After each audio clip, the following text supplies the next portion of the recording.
Hey, good morning. Good to see you.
I'll get her in here.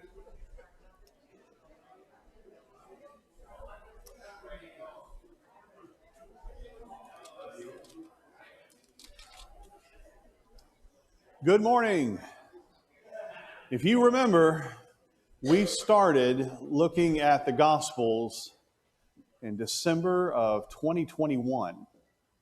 We spent 6 months, took a 6-month break, and here we are now nearing the end. This is actually the last Sunday of our quarter, but we're actually going to go one more week in this study when Jesus ascends and returns back to the Father. Today, we're going to be camping out in John chapter 21, the last chapter of the Gospel of John. We're nearing the end. And I know that we could have easily spent years looking at the four Gospels. We spent a total of a year. And right now, we're focusing on the post-resurrection appearances of Jesus. Not rushing through them. That might be a tendency when you're going through a year-long study of the life of Jesus. You get to the end, all right, let's hurry along. But we've been taking our time, looking at the details, the rich, magnificent little nuggets that are here.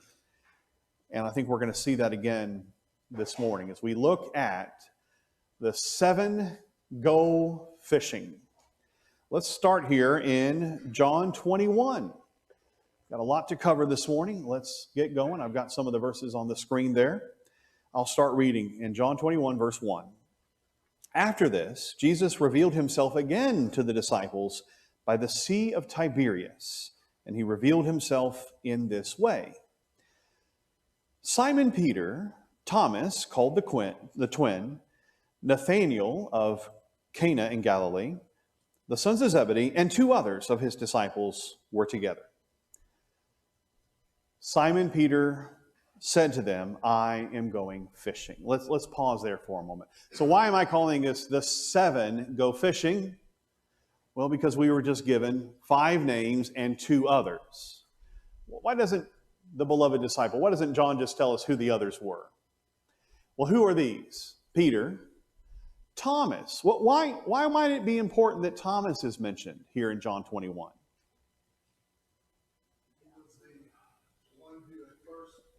He missed that Resurrection Sunday and then saw the resurrected Lord the next Sunday. So anyway, he's not leaving the group now. He's not incognito.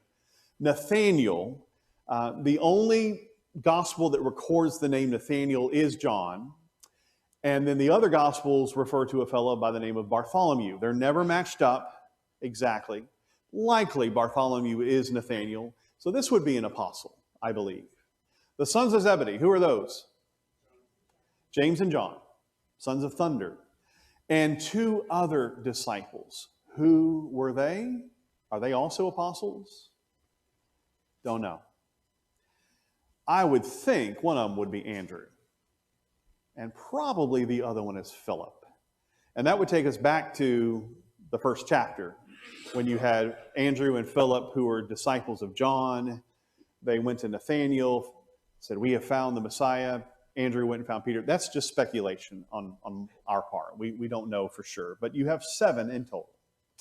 Just pointing that out to us. Simon Peter, the natural leader of the 12, there's no dispute there. He says to his friends, let's go fishing. I am going fishing. And they say, well, yeah, we'll go fishing with you. And was this normal for Peter? I mean, some of you go fishing every day. Some of you go fishing, once in a while. Oh, what about Peter? Before he became a full-time disciple of Jesus, traveling all over the Galilean countryside, what was his occupation? Yeah, he's a fisherman. He did this for a living, where they'd fish all night, and then they'd take the fish out to market. And that's how they made their living. Peter, his brother Andrew, who were their partners? James and John. Okay. They went out and got into the boat, and that night they caught nothing. Glenn, has that ever happened to you? Once. I bet this is the first time this has ever happened to Peter, too. oh, wait a minute. It's not the first time, is it? We'll talk about that in a moment. There was another time when Peter went out fishing and caught nothing. It's not in the Gospel of John. But let's keep going. We're going to read through verse 8 here. Verse 5, excuse me. Just as day was breaking, Jesus stood on the shore. Listen to this. Yet the disciples did not know that it was Jesus. Well, that's odd. And so Jesus said to them, children, do you have any fish? They answered him, no. And he said to them, I've got a suggestion. Why don't you cast the net on the right side of the boat and you will find some. Now, if you are a professional fisherman, and let me tell you, these last couple of weeks have been a mess for your life. You are emotionally distraught. You're going out fishing. Maybe they need to make some money. We don't know exactly what motivated them. Maybe it's just a hobby. They're going to go do this for the fun of it. But be that as it may, you have just had a miserable night. Just awful. Tell me about Peter's emotional state right now. What had he done very recently that was so horrible to Jesus?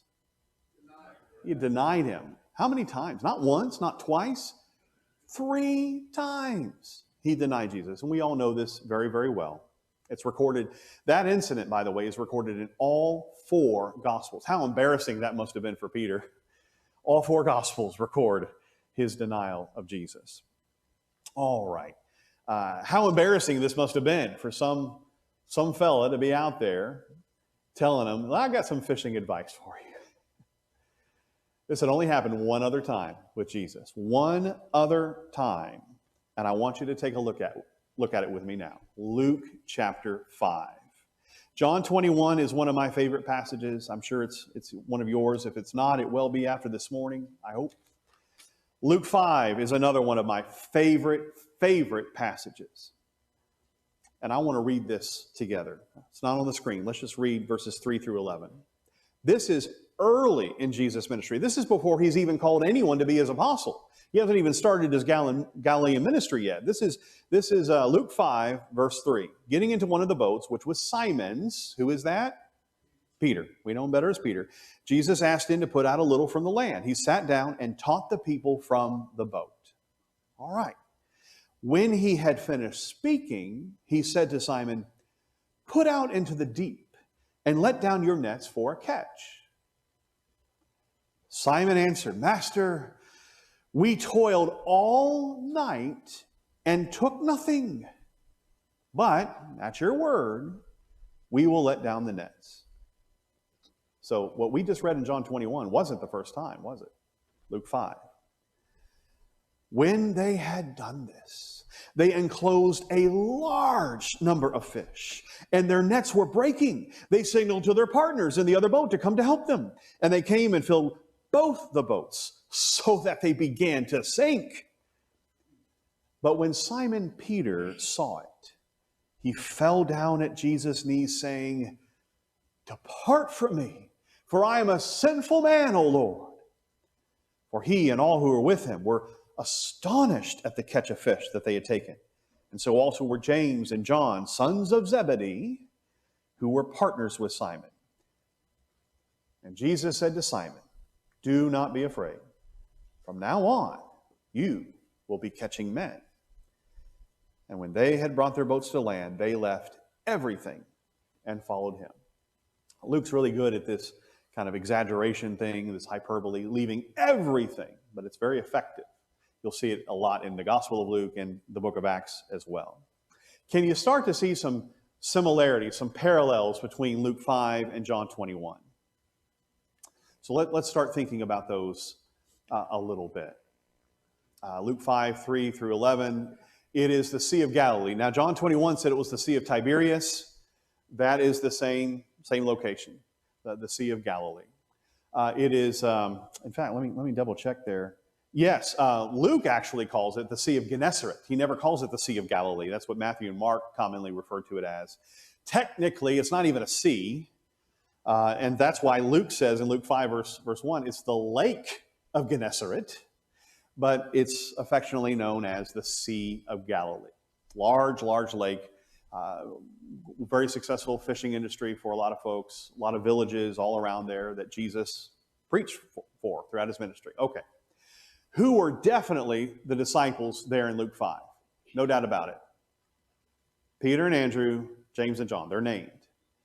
And they fished all night and caught nothing. Then somebody comes along, Jesus stops teaching in Luke 5 and says, hey, Peter, I got some advice for you. You know, put your net out. Let me see here. Let me make sure, because I'm not a fisherman. I don't remember all this. He said, put your nets out into the deep. Now, here's what you were supposed to do.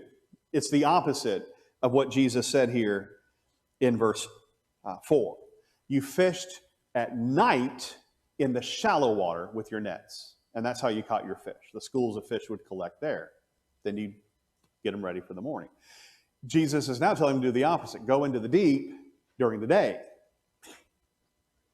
What? Okay. All right. I mean, we caught nothing last night. Let's see what happens now. We'll just humor him. Can you imagine Peter thinking that? And they are overwhelmed with the quantity of fish in Luke 5. And Peter responds by saying, I am in the presence of somebody greater than I could have ever imagined. Depart from me, O Lord. I am sinful. And Jesus commissions him. This should be for us familiar territory, and yet it's still precious, isn't it? It's still beautiful. More we could say about that. I'm going to go back to John 21, and I want to finish now and see some of the differences as well as the similarities. We only read through verse 5, verse 6. Jesus said, cast the net on the right side of the boat. So this is a little different than Luke 5. Right side of the boat, you will find some. They cast it, and now they were not able to haul it in because of the great quantity of fish. The disciple whom Jesus loved, we believe this is the Apostle John, the author of the Gospel of John. John said to Peter, it is the Lord. When Simon Peter heard that it was the Lord, he put on his outer garment, for he was stripped for work, threw himself into the sea. The other disciples came in the boat, dragging the net full of fish, for they were not far from the land, but about 100 yards off. When they got on land, they saw a charcoal fire in place, with fish laid out on it and bread. And Jesus said to them, bring some of the fish that you have caught. We'll pause there. What's this deal with Peter? Peter is with the other fellas. Their boats are just overwhelmed with fish. And by the way, we're about to be told how many there were. 153. And the exact number, why 153, has puzzled scholars for centuries. Why in the world is this significant? And maybe John's just messing with us. I don't know. But he gives us the exact number. Luke never did. Why did Peter jump in the water and just dive in? What's going on there? Swimming for shore. He's swimming for shore, okay, but why? Why couldn't he just wait until they got to land with? He wanted to get to shore and see Jesus. Now, here's another question. Why is it that the disciples couldn't recognize Jesus? Were they out fishing and didn't have their glasses on, because they couldn't see who's on the shore there? We've seen this before, haven't we? We saw it in Luke 24 with the two on the road to Emmaus, where their eyes were prevented from recognizing Jesus, and then they were allowed to see Jesus. And here in Luke chapter 20, we see the same kind of a thing with Mary Magdalene not recognizing Jesus. She thought he was somebody else. We're not told the details why. We speculated about that a little bit, but when he says her name, she immediately recognizes him. One person I was talking to after class, who didn't bring it up during class, said maybe Mary was just hysterical, just overwhelmed with excitement. And Jesus was having to say, Mary, calm down. Maybe. But be that as it may, these fellas are overwhelmed with emotion. Peter just dives right in and swims for shore. Is this the first time that Peter and Jesus have seen each other? No, it's not. We don't know a lot of details about that first interaction when it was just Jesus and Peter, apparently. The two on the road to Emmaus mention it.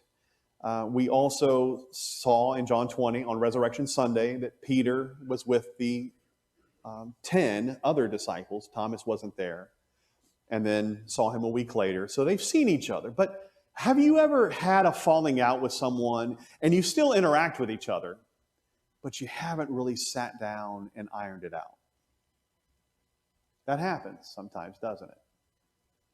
With husbands and wives, because we live together. And what is it? What is the saying? Do not let the sun go down on your wrath. Maybe that's good advice for us as husbands and wives and co-workers. You know, there's this walking on eggshells business. I think there's some eggshell walking going on here with Peter. All is not well between him and the Lord. And that becomes apparent as we continue reading. Yes, sir. I don't think Peter thought through his actions, but his actions revealed something. That the fish, the nets, the boat, his friends, in comparison to Jesus, just didn't mean anything. Jesus was there. Okay. He's going to leave it all. So he's leaving everything again, just like Luke 5:11 had said. And there's a lot of speculation. Why did Peter go fishing at all? Is he saying, okay, the Lord died and everything, but where is he? I need to go. I don't know. I really don't know. I don't think Peter is wanting to go back to fishing and stop being a disciple of Jesus. So why are they there? So why are they there? Why are they back in Galilee when the hotbed is Jerusalem and we don't have any indication that Jesus asked them to go back? I mean, there's a lot of questions here about why they're even there. I know what's going on here. I know what's going on. Shane is going to be teaching next quarter, and he's in teacher mode. He's like, get out of my way, Mark. I'm ready to get up there. Excellent, excellent thoughts. You know, Galilee is their home. This right here is their home. Capernaum is where Peter lived. And so they've gone back home. They're not in Jerusalem anymore. They will go back to Jerusalem and see Jesus ascend, and that's where we'll be next week. But as it is, they see Jesus, they recognize him at last after the miracle. So I think there were two miracles in Luke 5, and there are two miracles here in John 21. The first miracle was they caught no fish. And the second miracle was they were overwhelmed with fish. How did God prevent them from catching fish? Glenn says, I like to know the answer to that too. Sometimes that happens. Sometimes you do everything right with your brisket and it falls apart on you when you're trying to slice it.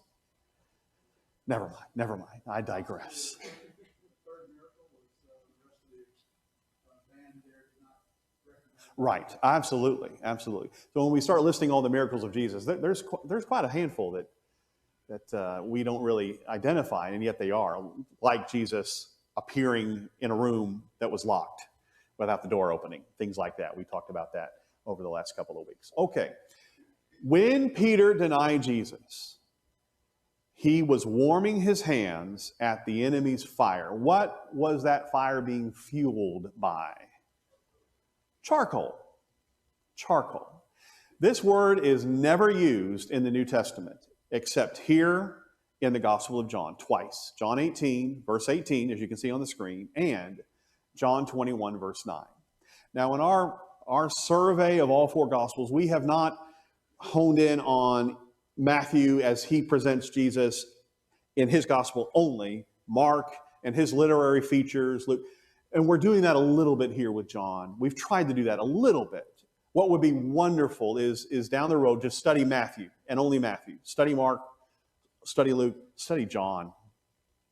Not in light of the other Gospels, although that would be sprinkled in, obviously. But what is John doing here when he makes reference to just this little insignificant detail, you might think? In John 21, when he mentions that Jesus is sitting there with a charcoal fire, and they put the fish out on it, lay the fish out on it. This is meant to take us back to that fateful night in John 18. The Gospels are full of these literary features.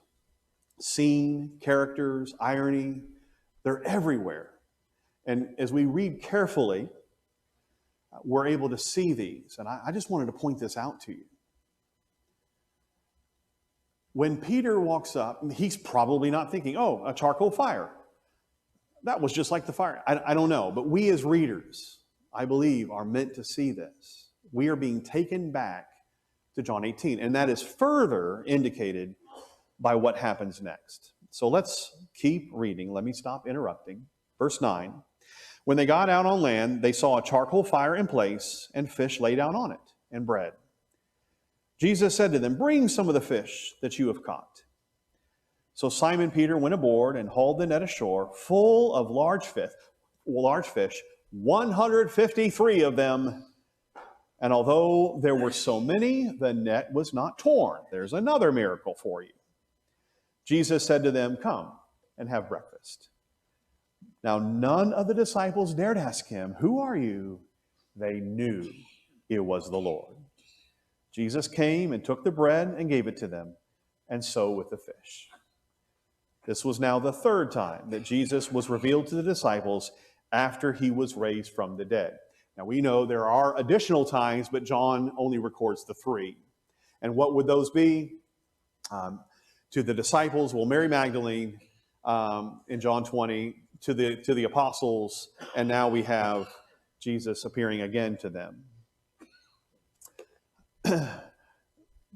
I think we're all familiar with what happens next. And it's Jesus asking Peter a question, Peter answering, and then Jesus responding to his answer. And the question is always the same question. Let's look at verse 15. When they had finished breakfast, Jesus said to Simon Peter, Simon, son of John, do you love me more than these? He said to him, yes, Lord, you know that I love you. He said to him, feed my lambs. Okay, here's verse 16. He said to him a second time, Simon, son of John, do you love me? He said to him, yes, Lord, you know that I love you. He said to him, tend my sheep. Little different response there from Jesus. But still, it's the same, isn't it? It's basically the same. All right, verse 17. He said to him the third time, Simon, son of John, do you love me? Now listen to this. Peter was grieved because he said to him the third time, Simon, do you love me? And he said to him, Lord, you know everything. You know that I love you. Jesus said to him, feed my sheep.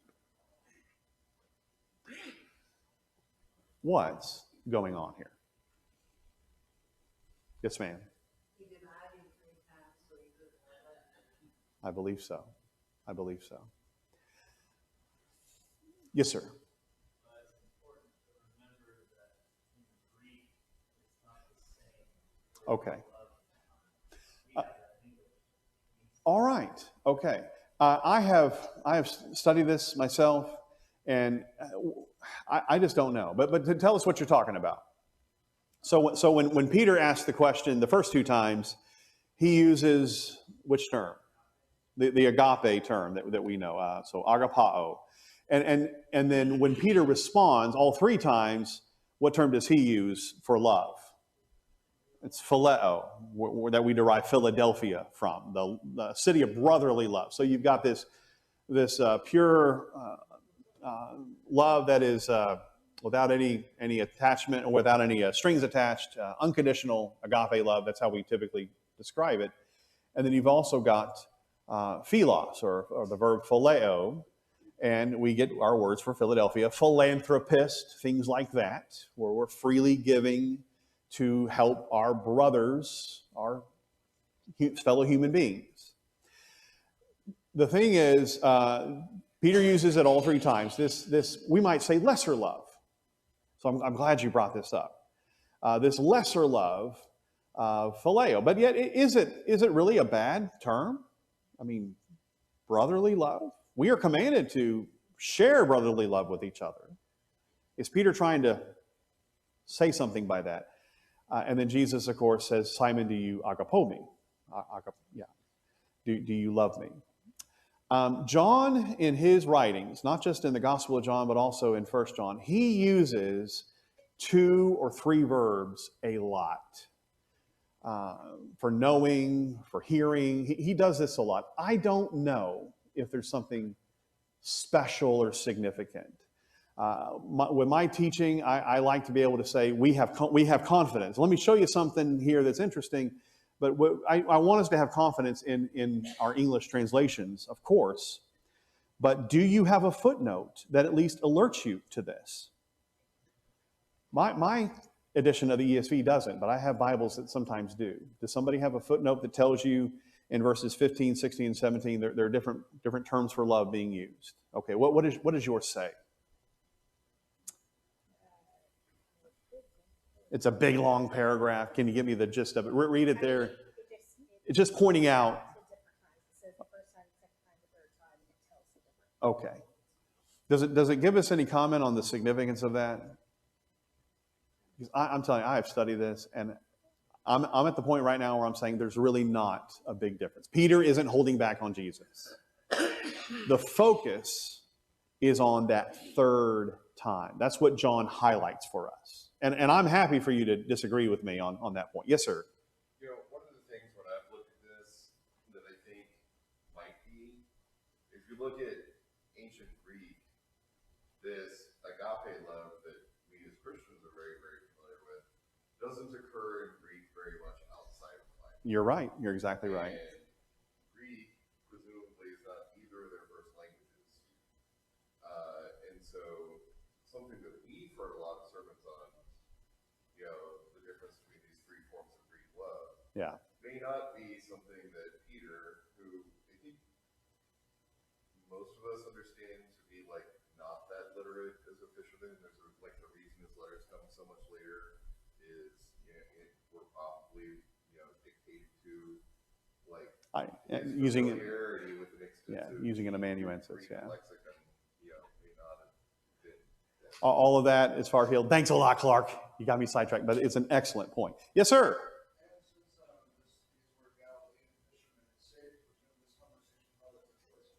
Yeah, and that's what you were saying as well. I didn't use that word, but yeah, there's a lot under the hood here. Yes, sir. Well, besides the 3 times reminding us of the denial, he's emphasizing the commission. Right. That is, Feed my sheep, tend my lambs, feed my sheep. You've got work to do, Peter. That's what he's saying to him. After this moment, are Jesus and Peter good? Are the eggshells cleared out? You tell me. What happens in Acts 2? Acts 1 for that matter. What happens in Acts 2? Who is the apostle who stands before thousands of Jews and declares to them, you killed the Christ? It was Peter who had that privilege. He took the lead on Pentecost.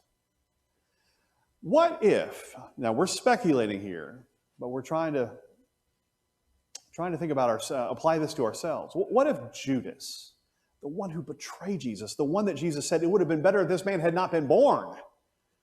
What if Judas had not committed suicide and had gone to Jesus and truly repented? I'm sorry, Lord, I blew it. I can't believe what happened. They crucified you because of me.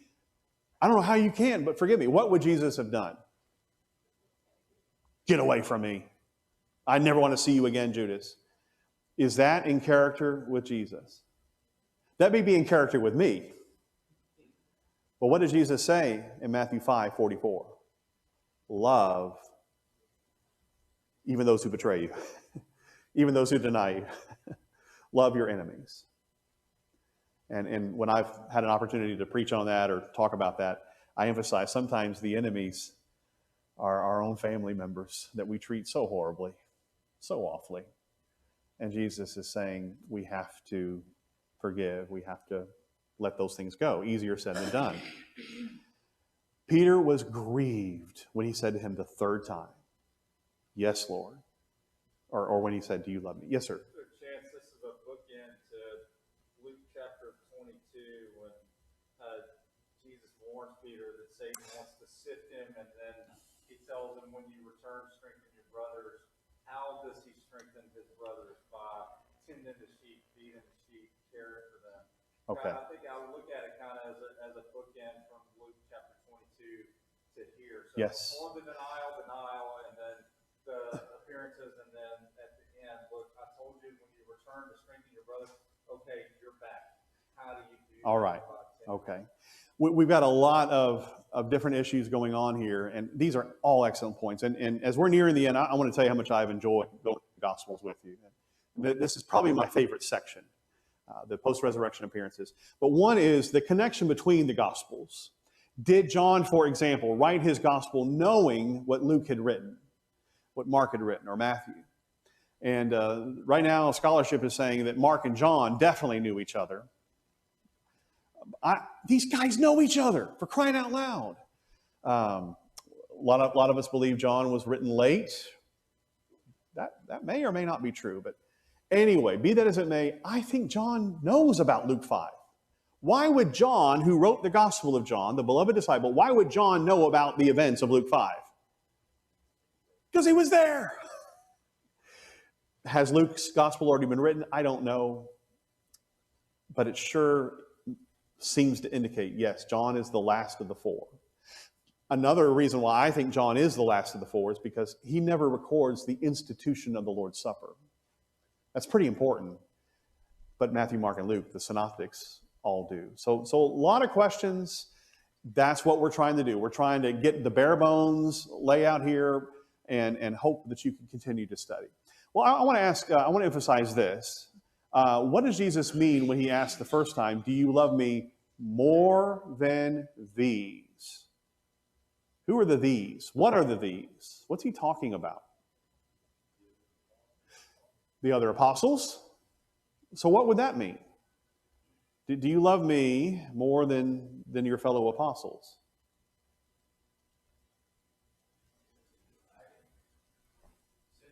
Since he denied Jesus, I don't know. I don't know. What else could it possibly be? Because it doesn't have to be people. It can be things.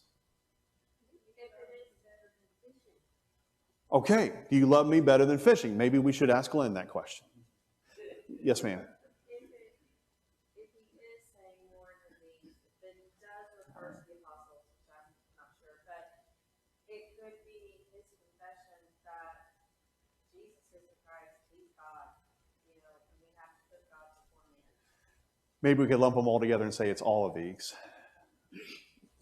And isn't it that way with us? I mean, you love your children, right, Michelle? You love your husband. Who do you love more, Jesus or your family? Well, what did Jesus say about that during his ministry? Whoever does not love me more than family is not worthy of me. Jesus comes first. More than these. That's a question for us. Do we love Jesus more than these? We just read verses 15 through 17. Let's read together verses 18 and 19. Jesus isn't finished with Peter. "Truly, truly, I say to you, Peter, when you were young, you used to dress yourself and walk wherever you wanted. But when you are old, you will stretch out your hands, and another will dress you and carry you where you do not want to go."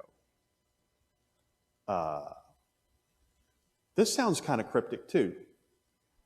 What's this about? Well, we don't have to guess, do we? Verse 19. "This he said to show by what kind of death Peter would glorify God. And after he said this, he said to him, 'Follow me.'" What's going on here? What is Jesus predicting? His execution. When Peter was scared to death of a little servant girl saying, "Weren't you one of his disciples?" No, I don't know who you're talking about. This Jesus, who is he? I don't know. Scared to death of a little girl. Next time, and this is beyond the scope of the New Testament chronologically, but we know it happened because it's predicted, and Peter also talks about it in his second letter, 2 Peter. But Peter was executed by Rome, just like Paul had been executed. And again, we're getting a little ahead of ourselves, beyond the scope of even the book of Acts, not much less the Gospels. What had Peter said during his ministry? And Larry, who's in teacher mode, getting ready to, well, actually you're in vacation mode. You're getting ready to go on vacation, and then you're going to come back and be teaching Galatians here on Sunday mornings. Really excited about that. Galatians on Sunday morning, Ecclesiastes from Shane on Sunday night. They can tell you more about that. But what had Peter said on the night Jesus was betrayed? Just moments before, a little while before he was betrayed. "I will never deny you, Lord, never." Jesus predicted, "You are going to deny 3 times that you even know me." "Oh, no, I'm not. Oh, no, I'm not." And I have on the screen here, you don't have to turn to it if you don't want to, 2 Peter 1, verse 14. I think it right, Peter says. I'm much older, more mature.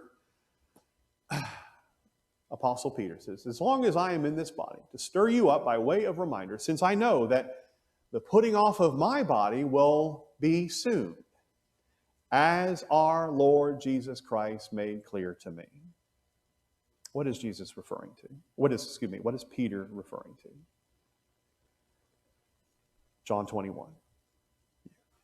Yes, ma'am. Don't you think that Jesus was preparing Peter more than predicting? Because he didn't predict, he knew. Okay. So it's not just that he's bringing him back into the fold, that he's forgiving him, recommissioning him, but he's also preparing him. Let me ask you this. Do our failures prepare us for what lies ahead, for the great work we have ahead of us? Well, if we let it. And that's a sermon in and of itself. Here's what Larry was talking about.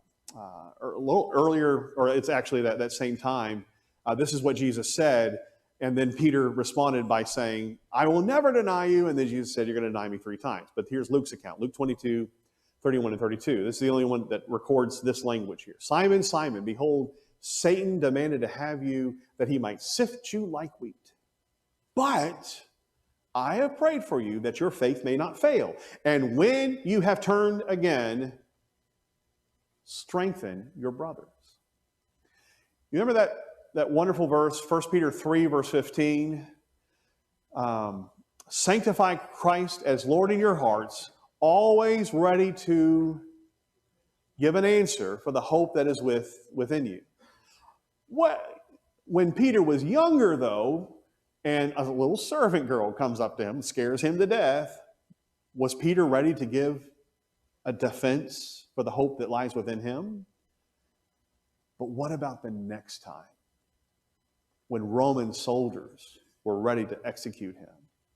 Do you think he was ready then?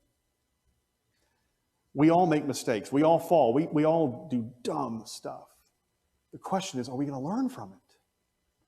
Can we be forgiven of any and every sin we commit? Every boneheaded decision we make, can we be forgiven by the Lord? Yes. But are we going to learn from it?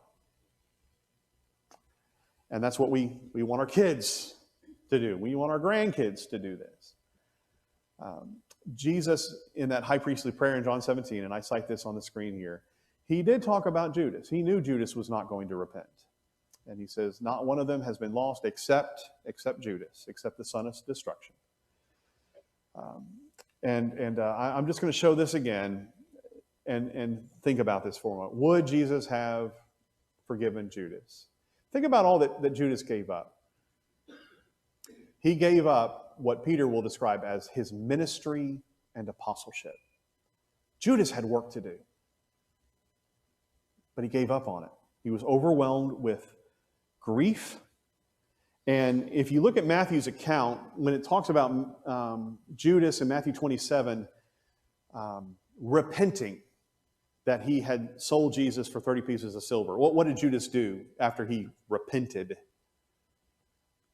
What did he do with the gold, with the silver coins, excuse me? Took them back to the Sadducees and said, he poured it out before them and said, look, I need to undo this. Can't do it. What is that to us? You see to it. The word for repent, as it's translated in the King James, is translated as regret in Matthew 27, verse 1, in the more modern translations. Why? Because there's a distinction. It's a different word than what Peter used, for example, in Acts 2:38. Repent. It is the word for regret. It is the word that says, I'm sorry this happened.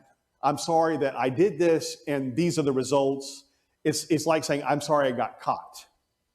It's not true repentance. And Paul describes this in 2 Corinthians 7, where he's writing his letter, his second letter, saying, I'm glad that I made you sorrowful, but only because you truly repented. And so there's a whole sermon there, Larry. Got a lot of sermons here this morning. Rich stuff here. Would Jesus have forgiven Jesus? My contention is absolutely he would have. What did I say? Don't even tell me what I said. I know what I meant. You know what I meant. All right, I don't have time to go through every one of these very carefully with you, but look at this. We've already looked at these two. Luke 5, verse 11. What did Peter, Andrew, James, and John do in response to that first miraculous catch of fish? They left everything and followed him. We read next about Matthew in Luke 5, leaving everything, his tax office in the synagogue, and following Jesus. John 21. What did Jesus say in John 21, verse 19? Follow me. All right, I've forgiven you. 3-time denial, 3-time confession. Great. Follow me. Here's verses 20 through 22. Peter turned and saw the disciple whom Jesus loved, we'd say John, following them, and the one who had also leaned back against him during the supper and had said, Lord, who is it that is going to betray you? So we know this is the same beloved disciple. Peter saw John, and he said to Jesus, Lord, what about this man? You told me to follow you. What about him?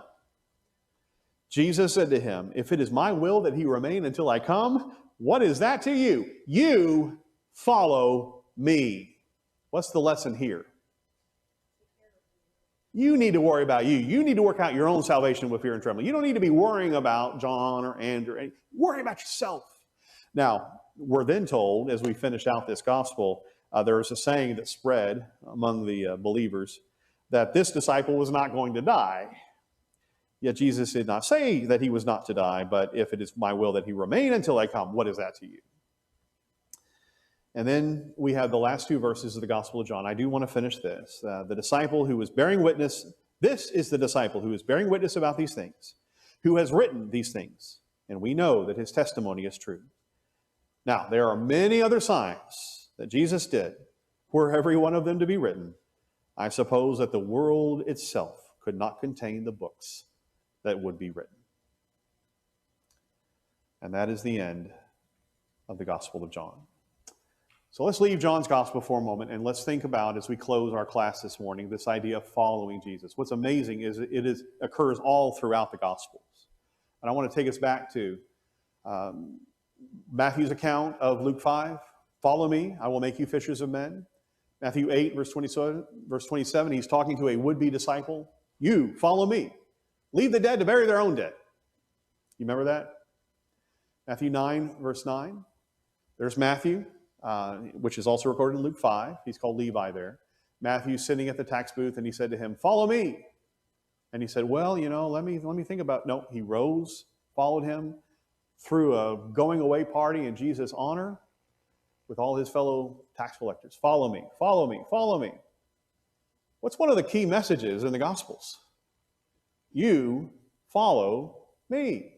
Whoever does not take up his cross and follow me is not worthy of me.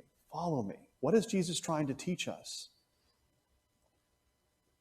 What is he trying to get us to see? When somebody is interested in obeying the gospel, I want to emphasize with them, this is not a one-time moment. What is this? It is a lifetime commitment. And we can't compare ourselves with others. We only can say, I love you, Lord, and I will follow you wherever you go. We're out of time. I appreciate your participation this morning. I hope you enjoyed this post-resurrection appearance. See all these other passages we're not going to have time to get to. Marc, come on. There.